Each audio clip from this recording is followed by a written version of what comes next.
ఈరోజు మాస్టర్లు అందరూ చెప్పారు సుధారాణి గారి గురించి. మరి మా మండల పరిషత్ నుంచి మంచి టీచర్ వెళ్ళిపోవటం మాకు చాలా బాధగా ఉంది. అలాగే మరి ఎంఈ గారికి వెంటనే మరి ఫుల్ఫిల్ చేసి పోస్ట్ కలిసిపోళ్ళు ఇవ్వాలని చెప్పి కోరుకుంటూ, అలాగే మరి మహిళా ఉద్యోగులు అంటే మాకు చాలా గౌరవం అండి. ఎంచేతనంటే పాపం వారు ఉద్యోగం చేసుకుంటూ వాళ్ళకి పిల్లలు పడతారు. ఆ పిల్లలు మరి కాన్వెంట్ చదివించుకుంటూ కాన్వెంట్కి పంపటం, మళ్ళీ మీరేమో స్కూల్కి రావటం, మళ్ళీ స్కూల్ నుంచి వచ్చాడు పిల్లల్ని సరిదించుకుంటూ మరి అలాగ చేయటం అంటే చాలా మహిళా ఉద్యోగులకు చాలా ఇబ్బంది. అయినా కానీ మరి ఇవాళ అలాగ సంతోషంగా రిటైర్ అవుతున్నారంటే మహిళలందరికీ కూడా ధన్యవాదాలు తెలుపుకుంటున్నాం.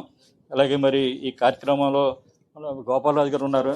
మరి ఆయన అంటే మాకు చాలా గౌరవం. శివరామరాజు, గోపాలరాజు గారు, ఇలా రంగరాజు గారు ఉన్న నా బంధువుల కంటే నేను ఉపాధ్యాయులతో ఎక్కువ కాలం గడుపుతాను. నేను అంటే నాకు ఉపాధ్యాయులు అంటే చాలా గౌరవం. అంచేత మాకు ఈ అవకాశం ఇచ్చిన అధ్యక్షులు ధన్యవాదాలు.